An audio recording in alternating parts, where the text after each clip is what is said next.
Welcome to Lee's Model Rails, taking a look at the first year of the Sefton and West Lancashire Light Railway, my 16mm scale SM32 gauge Garden Railway. Lockdown saw the perfect opportunity to make a start on my line, which was built at ground level using bricks and patio slabs which were left over in the garden when we moved in.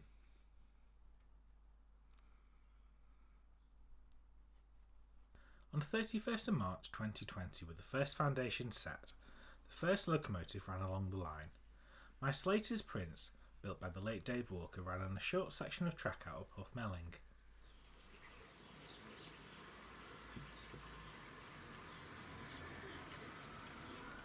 By 7th of April, track work was laid around Strawberry Corner, and Prince made the first movements over the new track work and shunted the first works train along the line. This was formed of two second-hand open wagons.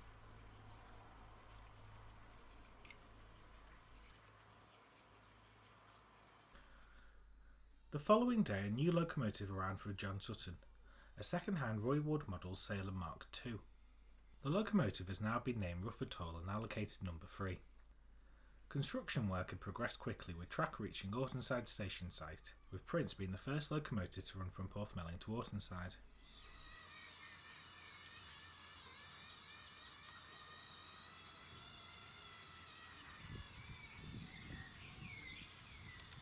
By the 12th of April, work was progressing on the loop at Porthmelling station, and Prince hauled a brake van from Porthmelling to Ortonside.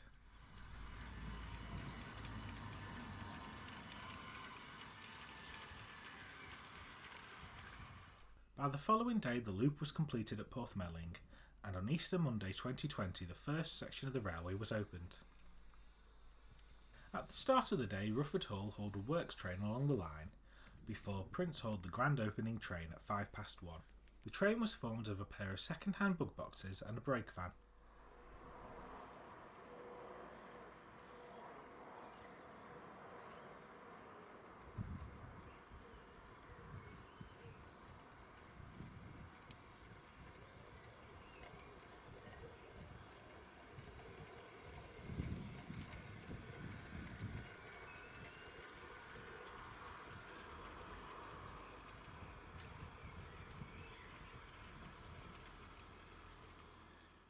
At Porthmelling station, a wharf was constructed in the yard. The long-term plan is for a pond on the inside of the line by Porthmelling.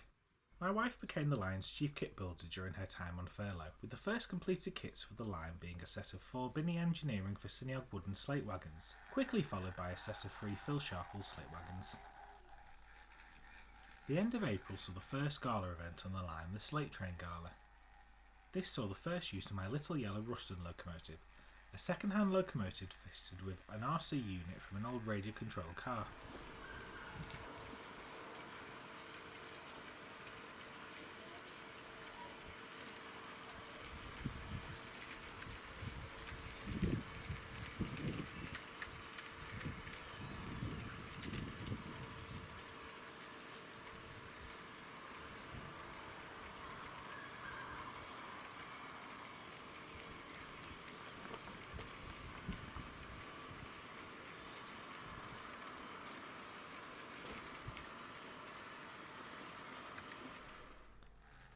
While this was the first locomotive purchase for the garden, some loose wires had meant it hadn't been able to be used until this point.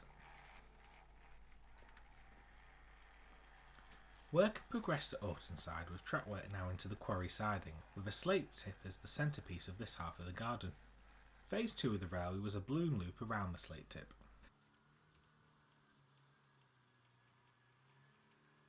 The little yellow Ruston was used during the event as pilot locomotive at Ortonside.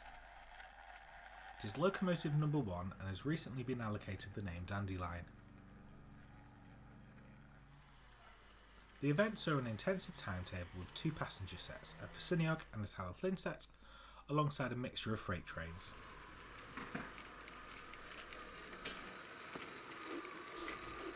Through May, landscaping was my big focus, with the bark at Porthmelling having a habit of finding its way on the track. This was replaced with red granite.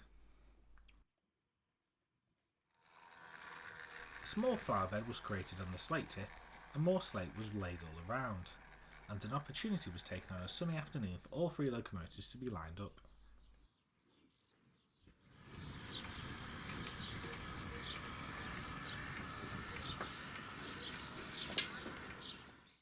By the end of the month, Phase 2 had progressed to the point that Prince ran light engine around the Slate tip. On the 31st of May, a special Phase 2 supporters evening was ran, with Rough running special passenger shuttles to Ortonside, while Prince hauled demonstration freight trains up Tree Bank around the tip.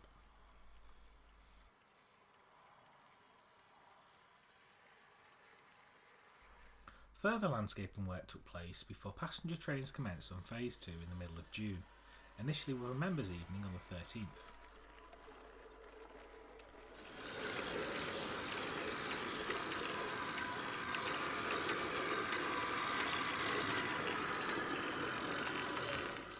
A fourth locomotive arrived in June, a second-hand Phil Sharples Hudson Shunter, now located the name Lavender.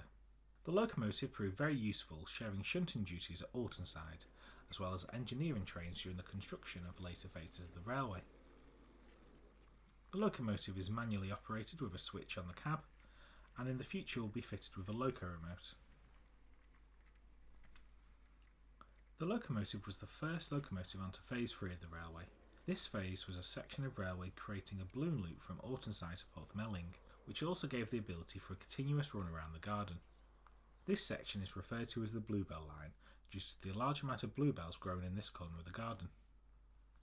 To mark the joining up of the track work, number 4 shunted a wagon to the middle of the section. Number 1 met the train and hauled the wagon to the other end of the section. Prince then hauled a first train from Ortonside quarry sidings along the Bluebell line. The train included the 2 wagons we saw Prince shunt earlier on the first works train. These have been freshly repainted into red oxide.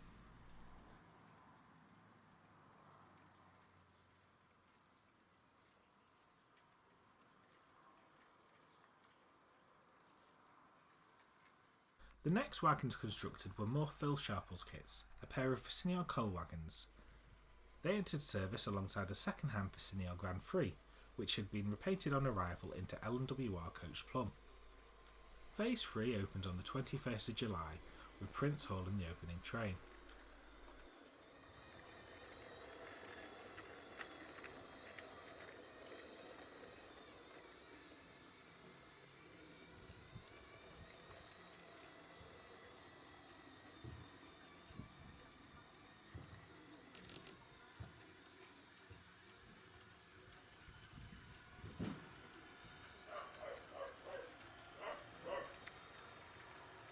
A couple of years back I purchased a set of 4 bogie coaches off eBay. The first 2 of these were repainted and entered service during the Phase 3 opening day.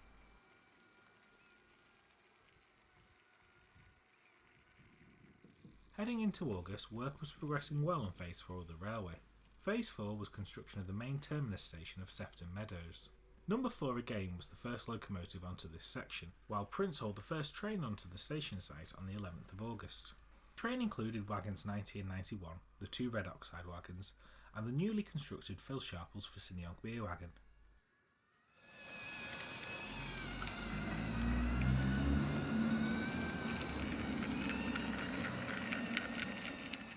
The first section of the railway constructed was Strawberry Corner, with the name coming from the My First Flower Bed, which is full of strawberry plants. These were in their second season and gave a lovely crop throughout the summer, with regular evening strawberry trains being ran.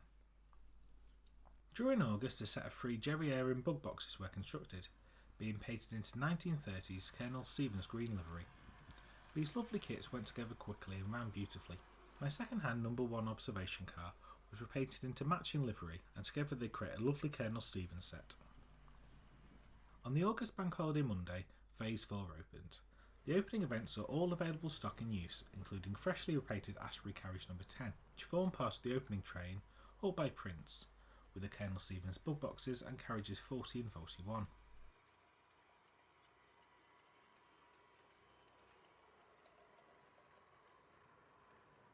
The Motive Power Depot is located at Sefton Junction, a junction from the Slate Balloon Loop to Sefton Meadows Station.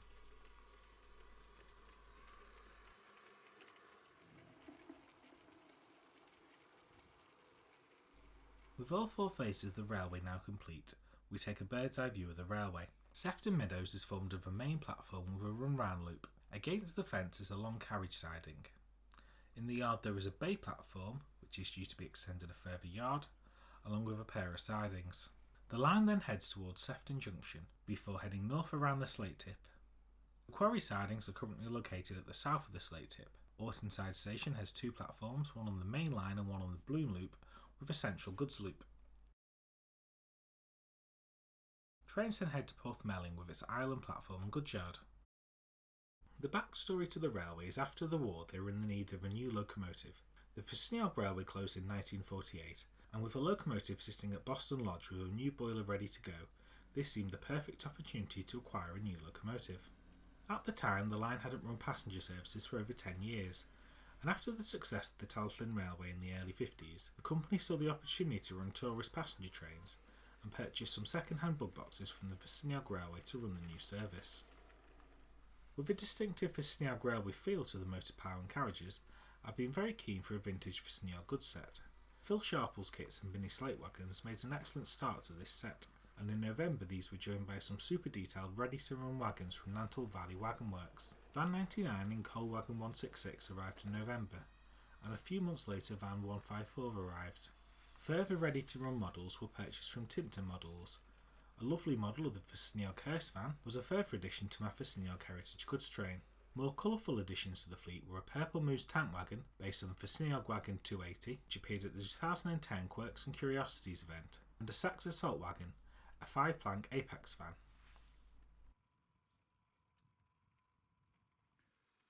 Additionally joining the Ffestiniog Heritage fleet was a dandy wagon kit from Timpton, a lovely kit which will often run at the rear of a vintage slate train. Finally for now from Timpton was a ready-to-run model of Ffestiniog Carriage 39, which is during the Colonel Stevens rake. A fifth locomotive arrived in December, a model of Talyllyn's Rust and Diesel No. 5 Midlander. Finished in a custom black livery, the locomotive arrived ready to run and fitted with a loco remote from Bowl Lasercraft.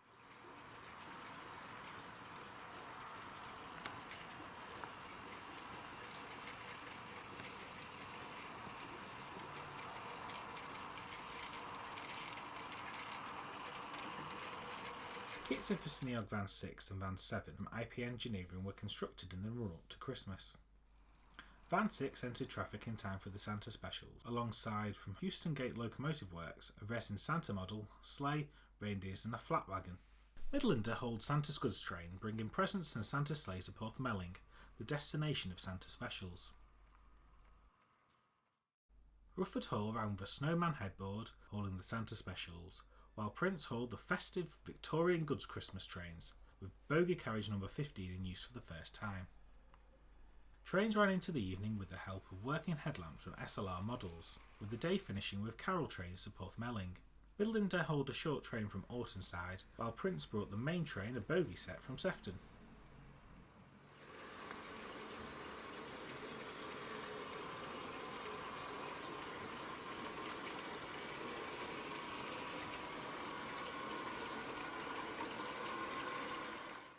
A couple of days after Christmas, the first flurries of light snow arrived, and Prince was out with a Victorian set again for further testing of Carriage 15. Carriage 15 is from Bowater Models and was their prototype Carriage 16 purchased earlier in the year and has been fitted with IP Engineering bogies. Further snow and ice followed, and the New Year's Eve mince pie specials were disrupted by frozen points. This meant Prince and Rufford Hall went out together on Carriage 40 and 41.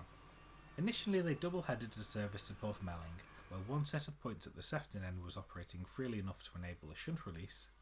The remainder of services ran top and tailed.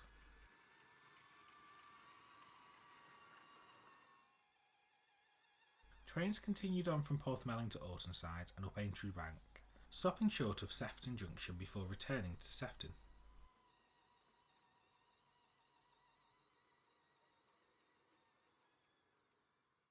Into 2021, Locomotive No. 6 Rosie was constructed. Rosie is a PDF Models Hunslet Liane kit. Work started in the summer, although construction of the railway and rolling stock kits were seen as a high priority. The chassis was taken out for running in minus motor behind Midlander. Like Midlander, the locomotive is fitted with a loco remote, which offers Wi-Fi control of locomotives from a phone, tablet or mobile.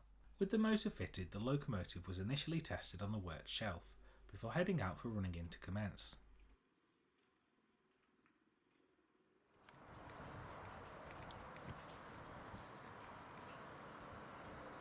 After successful light engine running in, the locomotive was tested on some newly constructed Binnie engineering tipper wagons during the half-term running session. The Binnie tippers were a simple build, the chassis being left unpainted and the skips being painted into red oxide. Built around the same time were a pair of Hudson steel 4-wheeled raft wagons and Hudson all-steel drop bogie Locoal wagons from Resurgam rolling stock. The NDF kits also available in ply go together with hidden slot and tab construction. These wagons have been finished with decals from Endon Valley Custom Decals and are currently awaiting weathering. Also during the fleet from Resurgam are a range of Ffestiniog slate wagons. I'm currently in the process of building a rake of 6 3-ton slate wagons with a further 7 2-ton slate wagons to follow. Rosie was launched into service during the winter gala. The event saw all 6 locomotives in use for the first time.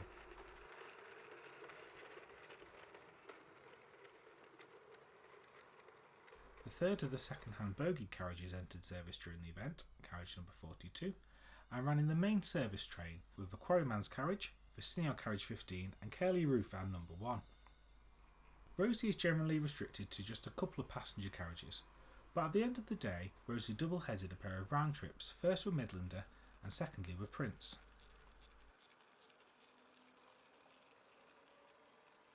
The following weekend Rosie was out again, this time on service trains.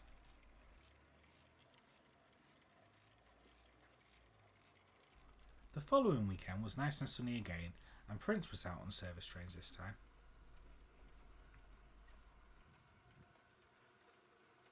The next event was an internal combustion engines day, featuring all 4 diesel locos.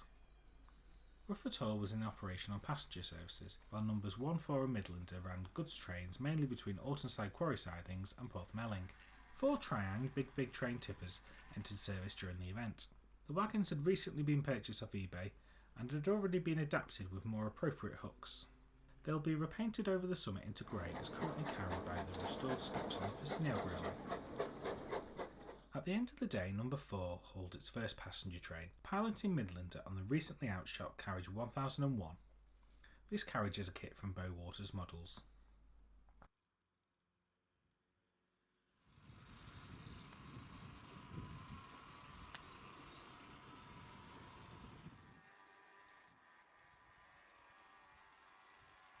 The event saw the final use of Porthmelling Station in its original form. Following the event, the station was remodelled. The inner loop had originally been built with first radius curves, which restricted what stock could be used. The station was rebuilt with second radius curves on the inner loop and a new layout in the yard with an additional pair of sidings. Rough and number 1 were used on engineering trains, including a heavy stone train from Porthmelling to Sefton.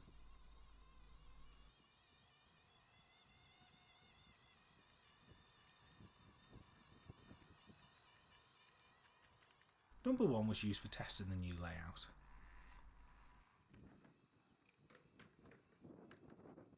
Work wasn't only focused on Porthmelling, with landscaping and planting taking place at Sefton. Rough hauled a test passenger train around the new layout, with the addition of newly arrived Van 154. Over Easter Express were ran, with the red timetable in operation with additional demonstration freight trains. Rosie hauled the Quarryman, a short vintage train which has an extended stay at Ortonside. Later in the day, Rosie took a traction engine around the railway on a flatbed.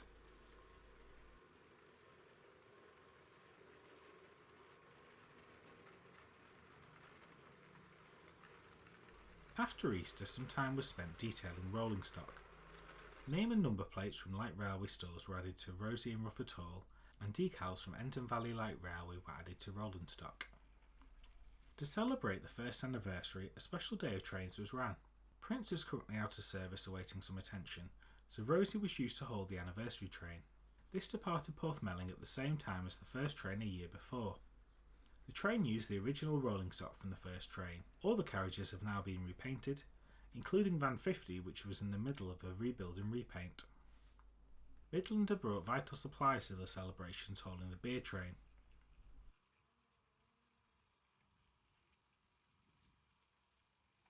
Rough brought some recreation to the original day scenes, hauling a mix set which was in use on the first day. Taking a driver's eye view of the line, we start at Sefton Meadows Station, where bushes have recently been planted alongside the fence.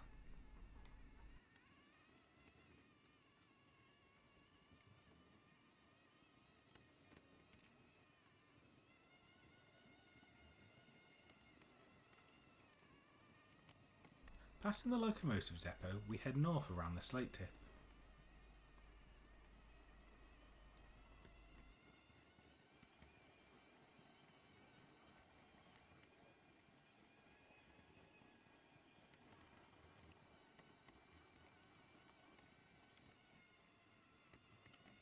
Trains head non-stop through Wartonside Station before turning left onto the Bluebell line.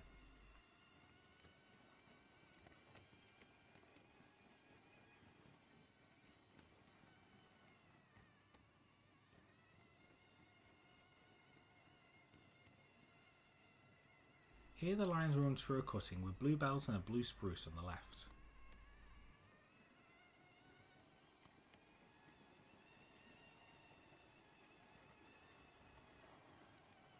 We head down a grade into Porthmelling Station, which follows the Ffestiniog practice of right-hand running.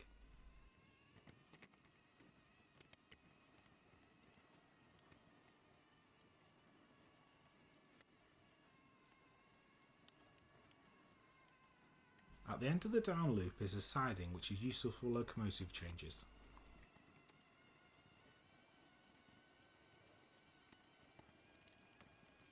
We head along the original section of the line around Strawberry Corner, arriving into Ortonside Station.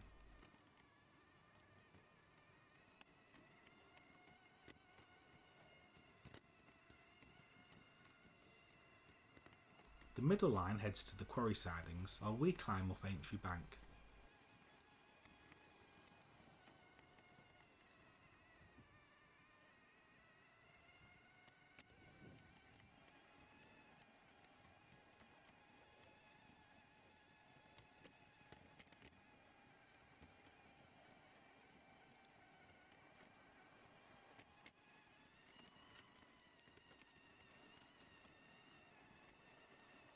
The line then heads back around the north of the Slate tip again into Wartonside Station, where trains can stop.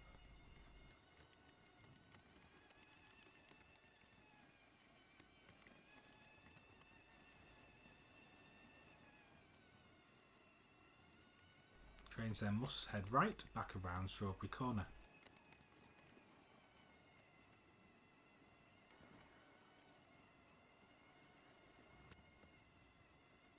Arriving into Porthmelling, we see the yard on the left with 3 sidings, while our train takes the up loop.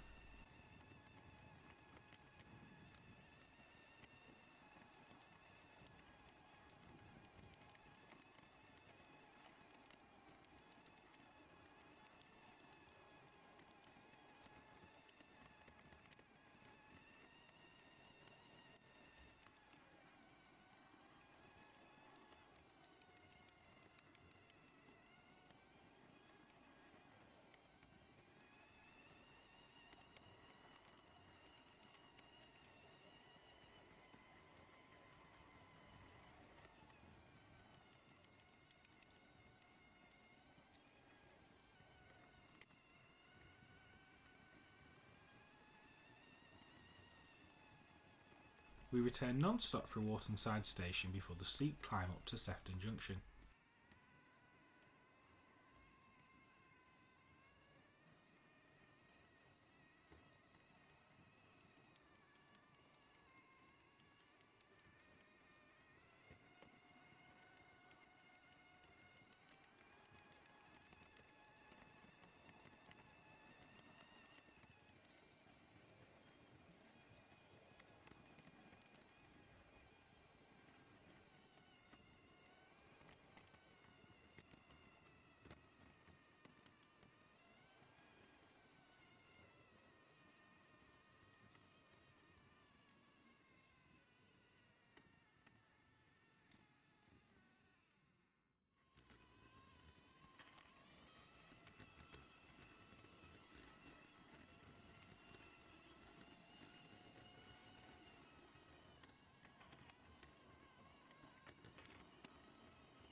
My first steam locomotive arrived in late February, a Mark II Roundhouse engineering Ffestiniog Railway single Fairlie Taliesin, purchased from Derails and Fairlie Engine Maroon. Here we see the 1999 built replica Taliesin in action on the Welsh Highland Railway during the 2019 Welsh Highland Past, Present and Future event.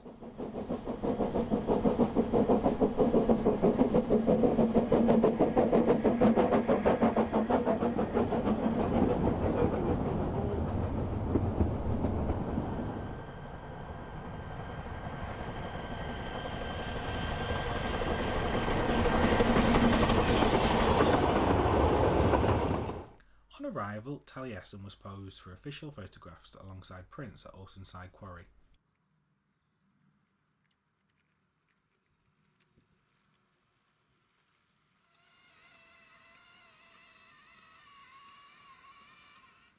On 6th of March, the locomotive was steamed for the first time.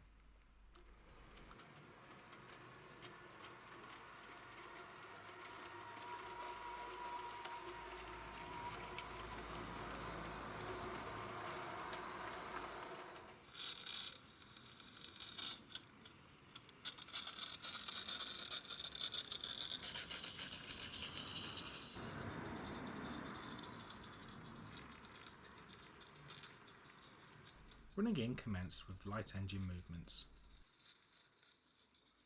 This is my first live steam locomotive. Due to the graded nature of my railway, I knew radio control operation was important, and the locomotive takes a fair amount of driving to get it up the line steep grades and to make sure that I shut off in time to stop the locomotive running away too fast downhill. After a couple of top-ups of water, oil and butane, the locomotive was tried on her first train. Initially she ran with the Victorian set, although this was quickly replaced by a train of bug boxes due to an issue with the bogie on carriage 15.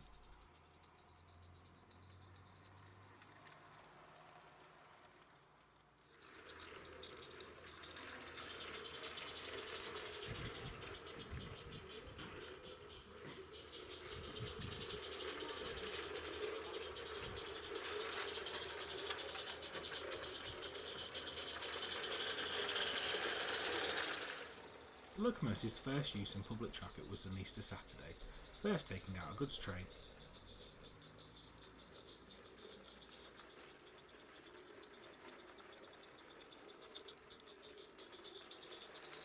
Later in the afternoon, the locomotive hauled the 2:30 Scouse Dragon Express service.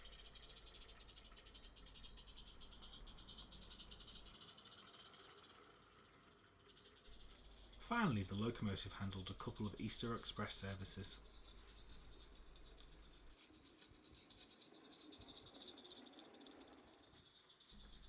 The locomotive was next steamed on the Maybank holiday weekend, hauling a train of vintage Ffestiniog carriages.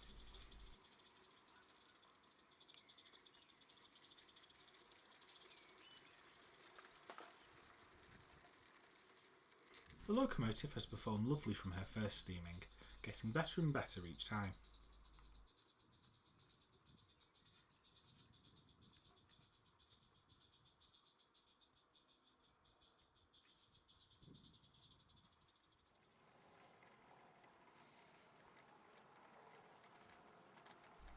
So what does the future hold for the railway?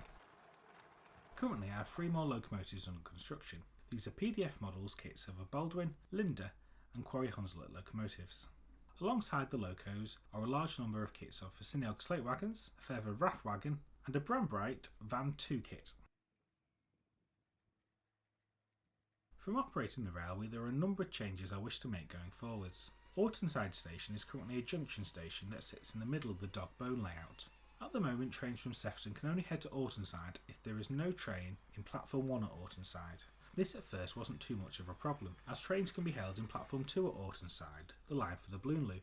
But especially with my steam locomotive, this is not an ideal place to stop a train. The line around the slate tip is steeply graded and on a curve, and Taliesin struggles to restart a train off the bank without sitting back.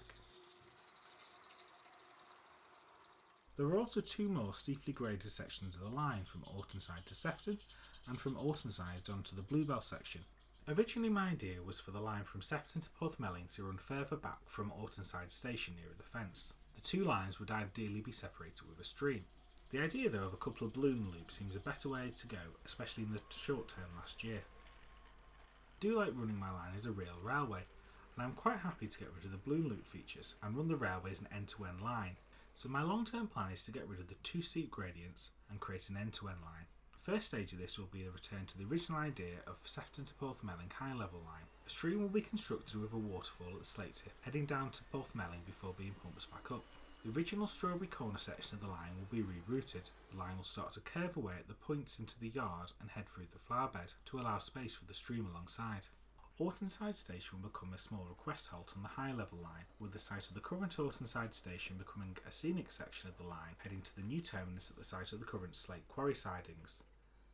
While I will be getting rid of the return loops, I will be keeping the ability for a continuous run around the garden, especially for days I just want to let my steam engine have a good run. Aintree Bank will be moved closer to the Slate tip, while the station will be against the lawn. The station will have an island platform and a rear goods loop.